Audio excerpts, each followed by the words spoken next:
All right, welcome to the call. This is our Tuesday night training call. My name is Rob Styler. On the call with me, I have Phil Raymundi from JLM. He's going to go over the commercial division of JLM. So this is not the residential side. The residential, we're just starting in Phoenix, in San Diego, and in Hawaii. And I just learned that Las Vegas is going to be coming on very soon. So I'll let you know when that happens. But what Phil's going to be going over specifically is how to determine if a property, a commercial property, is a good candidate for JLM energy management and storage. So Phil, I will pass it to you. Okay, can everybody hear me all right? We can hear you. You sound great. Wonderful. So this is going to be sort of a high-level presentation on commercial energy storage. And when I typically do these for our dealer partners, it's geared towards a specific marketplace with a specific utility.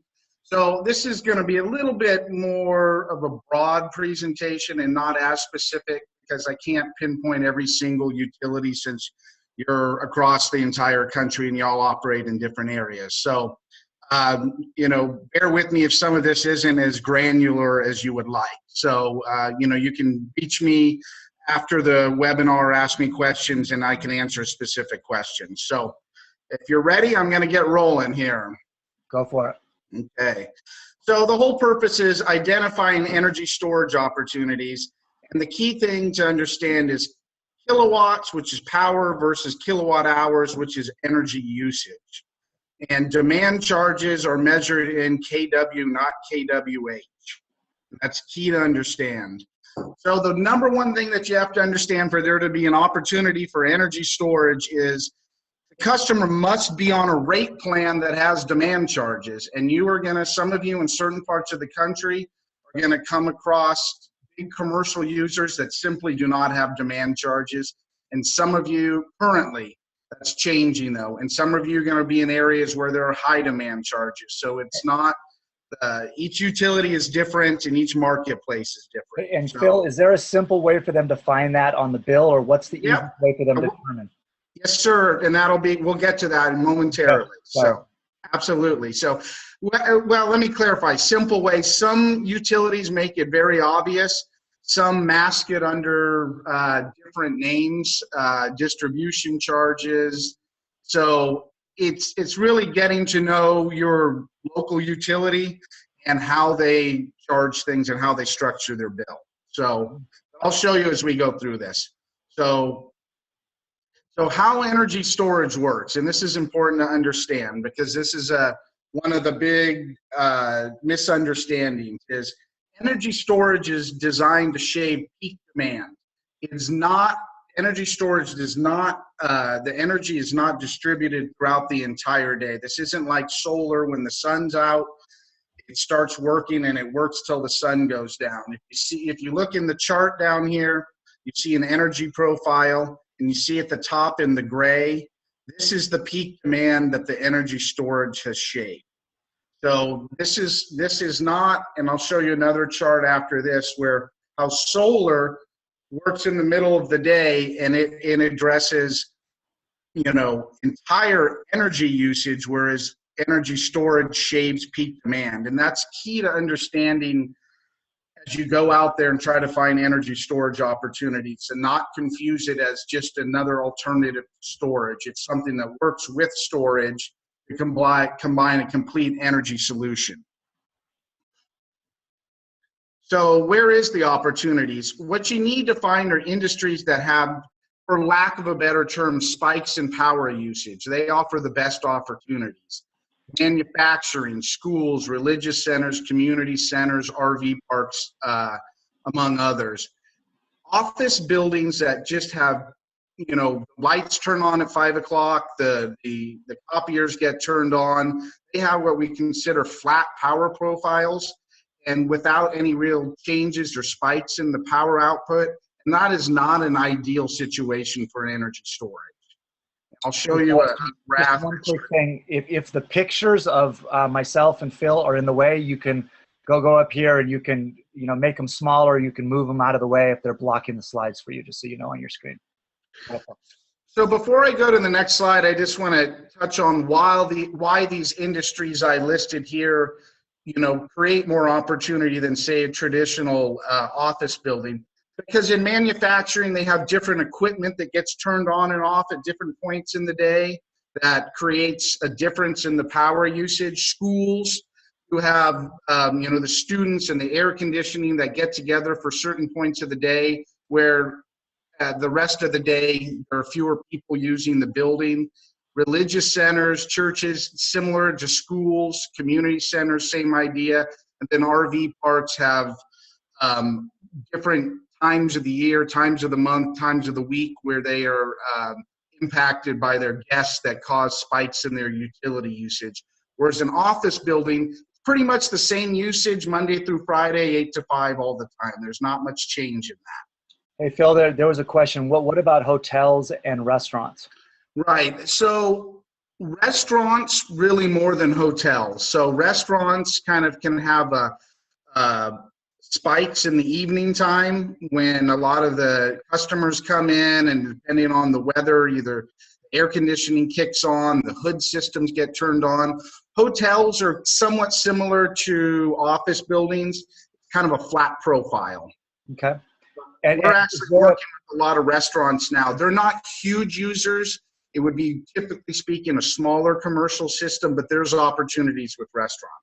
Okay, and do you have a minimum size? Like with commercial solar, we don't do anything below 30 kW. Do you have a similar thing with storage? Yeah, our smallest commercial system is 30 kilowatts, 60 kilowatt hours. Okay. So that's our small.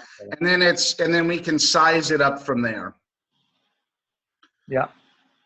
So here is an example of two different energy profiles, power profiles. So the one to the left is an office building. As you can see, basically in the morning, the power gets up, they go through the day, it's flat, and then it goes down at the end of the day. This one to the right happens to be a community center, and unfortunately the time of day got a little goofed up down there. But you see they kind of ramp up, and then they have these spikes, these peak usage here. This is right here, this is what gets shaved with energy storage. In this scenario over here to the left, there aren't really any peaks that can be shaved. And is that clear? Any questions on that? Yeah, just so everybody understands, the importance of that is a lot of time for these peaks, like in San Diego where I live, the difference can be between like 16 cents and 44 cents that you're paying at peak. So by shaving off that peak, they save the customers a bunch of money. Now, I see somebody raise their hand. Siddiqui, we're not going to call on people and have them come on the line. Just post your questions in the chat. So if you have a question, please just post it in the chat section. We've tried before with having people speak and raise their hand. It always ends up being a challenge. Okay. And we'll get into actually how they're charged. They're actually charged, kilowatt demand charges are actually in dollars, not cents, where the energy is in cents. So in San Diego, Robert, where you are, they have the highest demand rates in the nation. Wow. And their peak demand charges in summer are $40 a kilowatt. Jeez.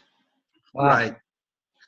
So as we go through this, this is kind of how energy storage works with solar. So when it say it works 24 hours a day, that's not to be confused with it's on 24 hours a day. What that means is that it can shave peaks 24 hours a day, where solar can only work when solar is producing. So very briefly, on the top left, this is sort of the demand curve. Going to the right, you see where solar influences the demand curve and addresses the energy usage. But on the front end, on the back end, solar doesn't have any impact on this. So when you add energy storage to a solar project, the energy storage can shave the demand when the solar is not functioning. And so that's kind of how the two work in harmony together. And then going from here, so what are the first steps in identifying an opportunity? And so the first step is to get a copy of the customer's bill. The bill is going to show what their peak kW usage and also the rate plan they're on. So always start with the bill. Just, Mr. Customer, may I get a copy of your bill? And from there, you can kind of get a general idea, once you become more familiar with this, whether there's an opportunity or not. And the second step is you want to get an signed authorization to receive the 15-minute interval data from the utility company. Our software is designed to read the interval data, and that's where we come up with our savings analysis. We can come up with a general or an assumptive savings analysis based on the bill, but to give a true savings analysis and a return on investment, we need the interval data. And I'll show you what that looks like in a moment. So here's an example. This is one of our utilities in Northern California here. So this is the bill. Over here, you see the rate schedule, and then KW right here. You see how it's measured. That's what you want to focus on for energy storage. And then you see below it is the KWH, which is the energy. And that's what you look for when you're sizing solar and those types of projects. But you want to look for the rate schedule and the KW when you're looking at energy storage. And is there any number there on the max peak? Like you said with San Diego, it's like $40. If it's less than a certain amount, should they say it's not a good deal? Like if it's... Yeah, I'll go through that in a little bit more. Yeah, there's definitely a point where it just doesn't pencil, even for a really big user, where the rate is so low that the system just isn't effective. And I'll show you some examples of different demand charges, and here we go. And just really briefly, this is what an authorization form looks like. They all kind of look the same for all the utilities. So you can just simply Google the utility name plus third-party authorization, and this will show up. And so there are other ways to get it, but this is the easiest way to do it. And then so here we go into the demand charges. This is an example. This is Southern California Edison. These are their 5 big major commercial demand charges, and you see where they start. And these are averages. Demand's measured in a couple different ways, but for the purposes of this, averages will work fine. So you see at $15 for a smaller user going up to $23 a kilowatt for some larger users. Now, Phil, we had a question. Is the 15-minute schedule available from every electric company in the United States? The 15-minute interval data? Right. The answer is it should be, but it isn't always. Sometimes some utilities don't have as many smart meters installed as some do.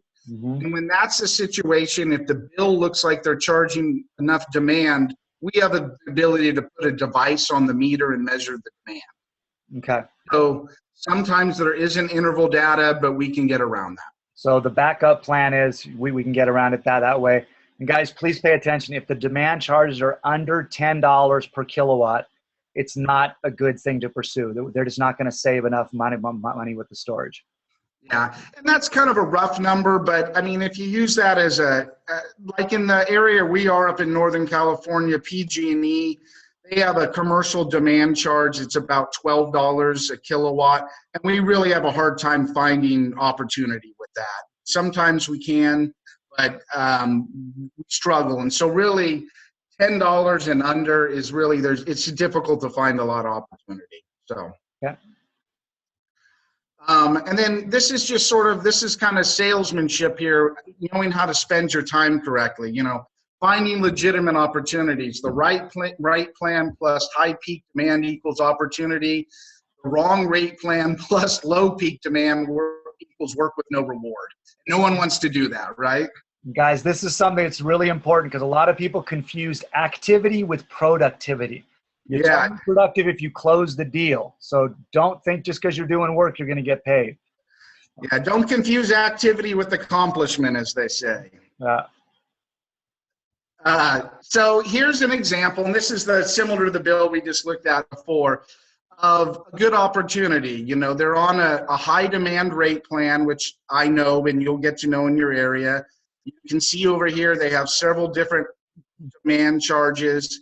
And then their demand charges are a combination of $19 and $15 and $4. And you say, well, how does that make sense? With that max peak demand charge right here, sometimes they're getting charged this plus this, plus this.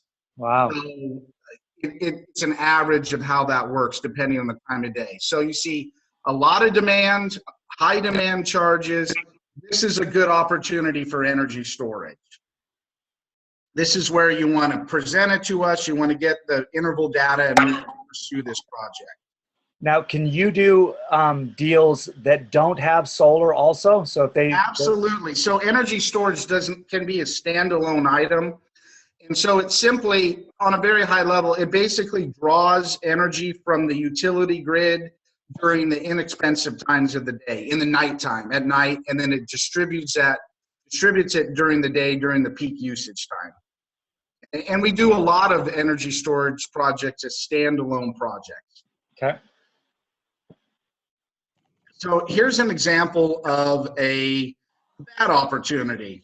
You look over here, they don't have a lot of power usage, kilowatt usage, 70, and then you look at the price per kilowatt, it's $2.43. So if this happens to be an agricultural rate plan, if you come across something like this, you know, it's probably something that it's not worth investing your time in taking this any further. So if you see something, go ahead. There was a question, does the storage allow a company to be powered during a grid outage?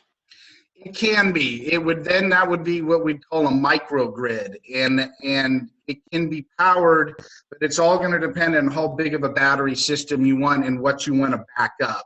If you want to back up the lights, the basic such, the essential loads, that's easier to do than say you want to keep the entire business functioning for a certain period of time. So depending on what you're trying to back up, we would size the system appropriately. Okay, I actually know this particular deal, and it's a 5 megawatt installation we're doing with the solar, but the company wants to know that if they go down for like an hour, it's very expensive to them. So they want to know if they do energy backup that they can keep going because the grid's gone down a few times on them, and they're willing to pay extra to get it done. So you can make that work, right? Absolutely. We're doing a project just like that right now for a rock crushing facility in California. Right. And when they go offline, it costs them hundreds of thousands of dollars. And so in that particular situation, it's not a demand shaving, it's a backup situation, which is a money saving situation as well. So yes, the answer is yes. Great. So it's money saving, but also if people are just concerned of the zombie apocalypse happening, then they absolutely too. Okay. So yeah, absolutely.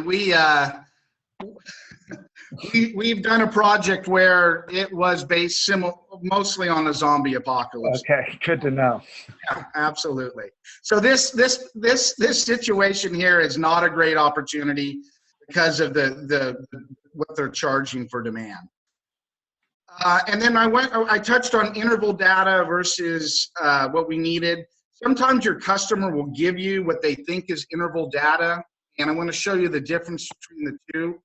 So this is what interval data looks like. It's a huge Excel file with 365 days and 96 fields per day.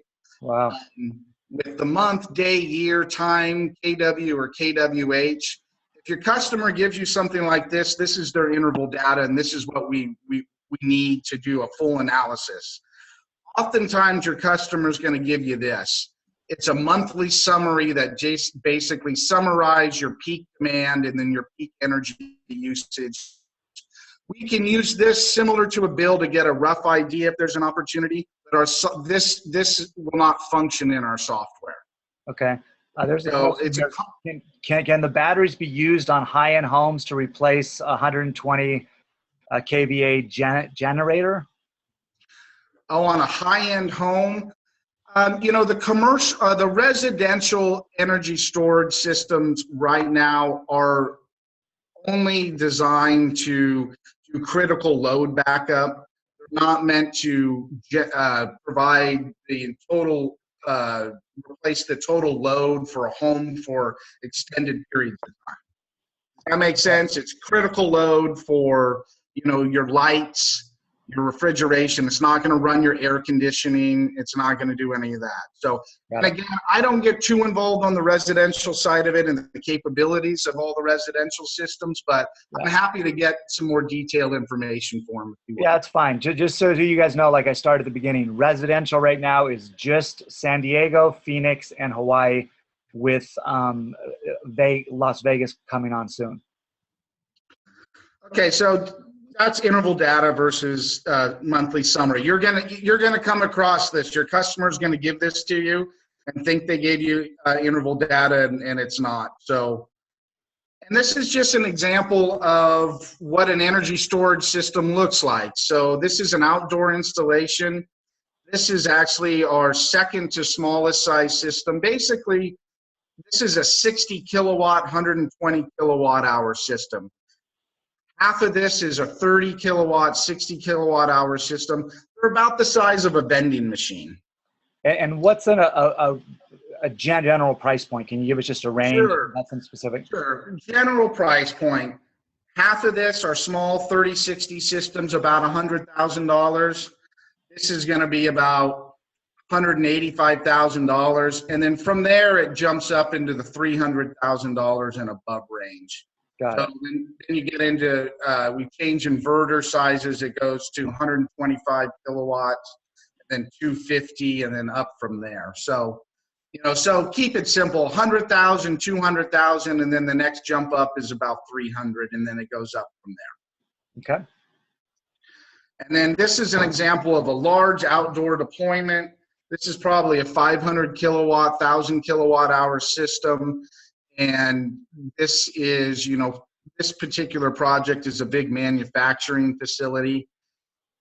We do have the ability to make this less of a one large footprint, but sometimes this is the best scenario to have it in a single big location in a big container.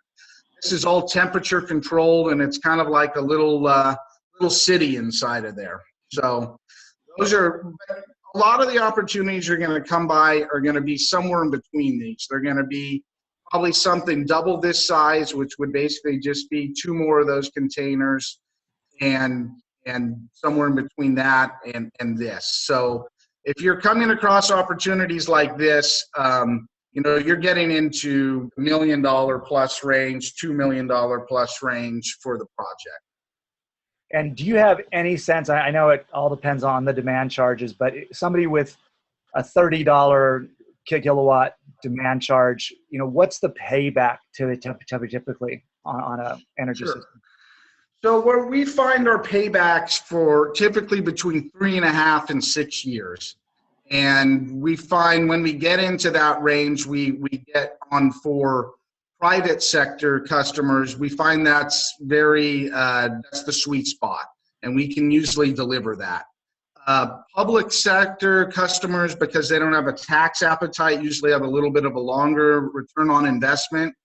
In the 7-year range, we can find a lot of opportunities for that as well. So the systems, in short, about a 5-year return on investment are where most of our projects are. And how long is the guarantee on the batteries? 10 years, bumper to bumper, if you will. So the whole system's guaranteed for 10 years, and then there's an optional warranty up to 25 years after that. Okay.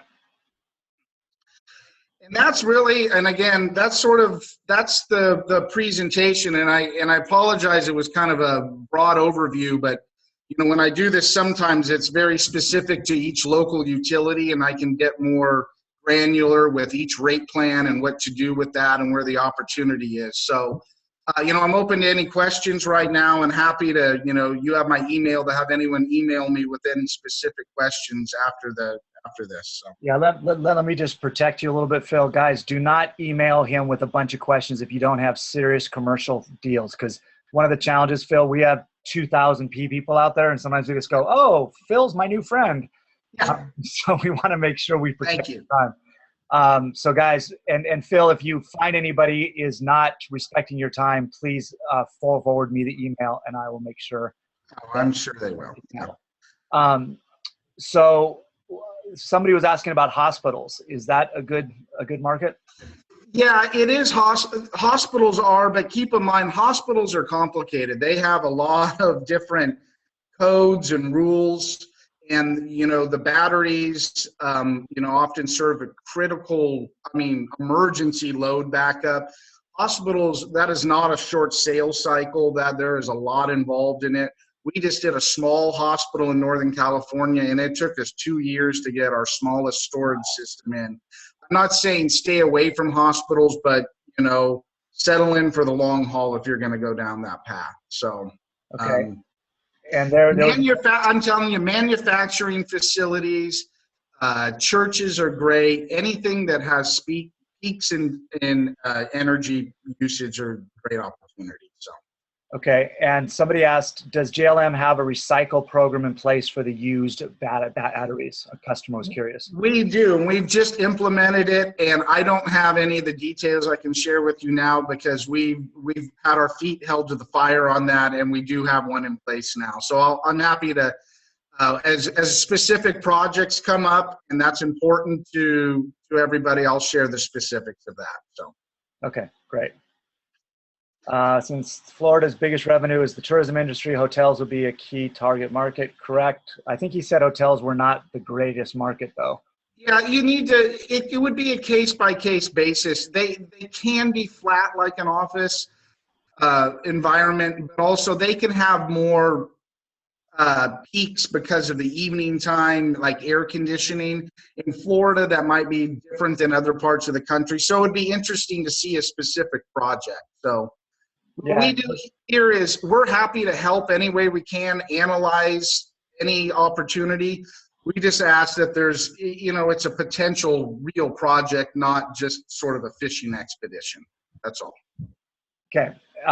And somebody just asked, yes, you can do commercial deals in Florida. I want to be really clear. This is for commercial only, not residential. So if somebody could go sign up Disney World and get a $20 million contract, go for it. Go for it. Yeah. Kind of worried about weather in Portland, Oregon. How much would it impact on the batteries? I assume he meant batteries. He said panels, but would there be any issue with moisture and stuff like that? Right.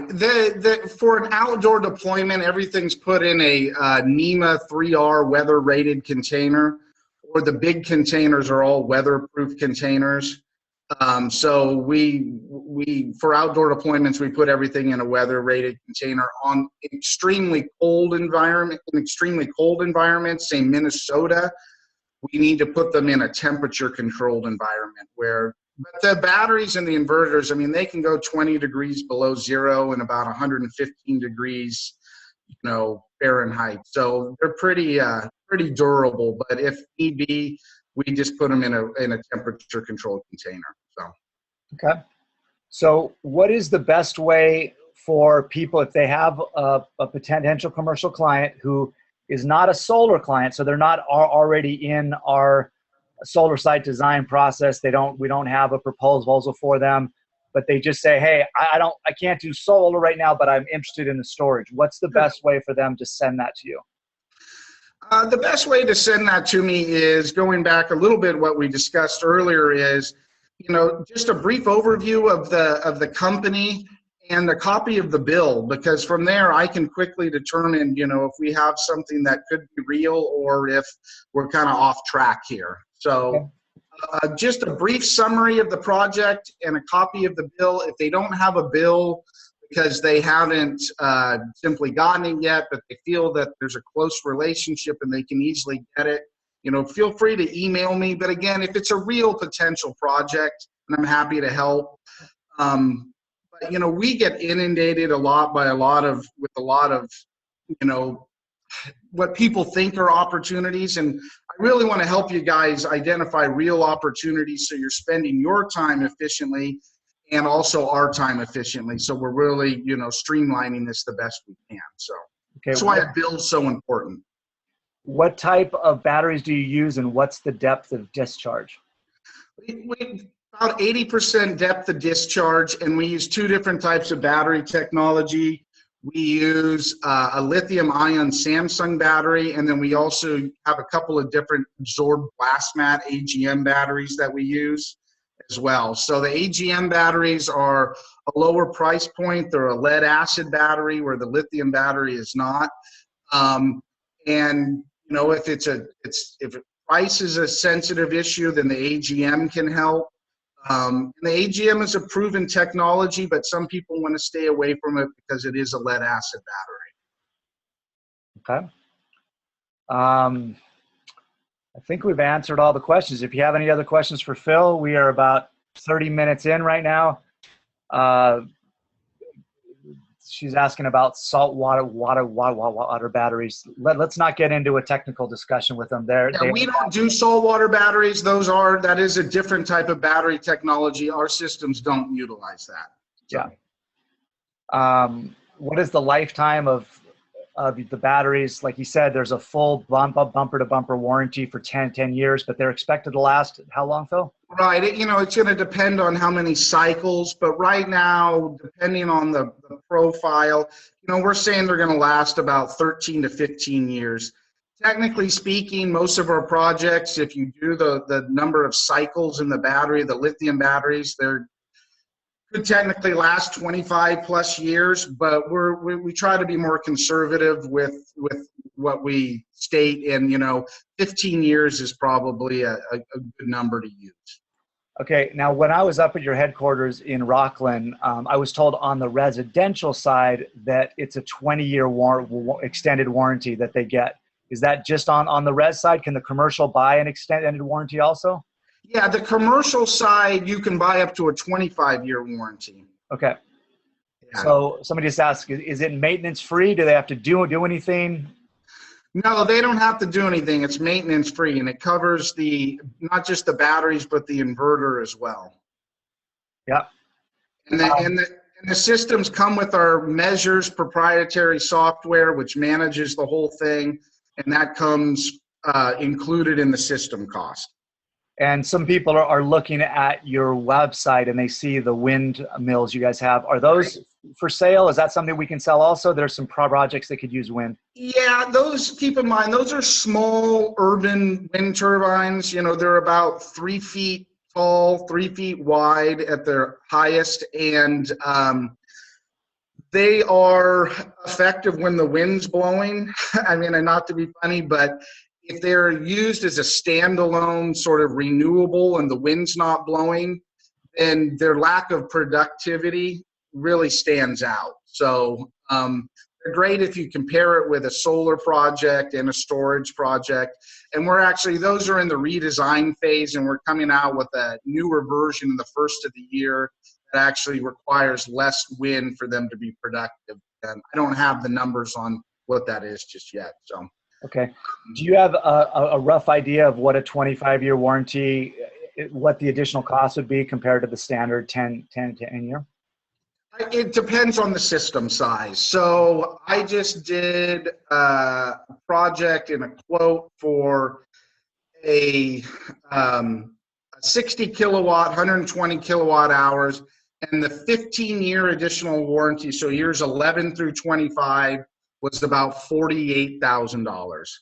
And it's a sliding scale, and it's not, you don't have to buy in for the full 25 years. You can opt in year by year, obviously. So year 11 is going to be a little bit less expensive than, say, year 12 and so on and so forth. And it's all based on really the likelihood of the battery having to be replaced. So, yeah, so on a smaller system, you could pay, if you can think of it this way, $2,000 to $3,000 annually you could pay for the extended warranty.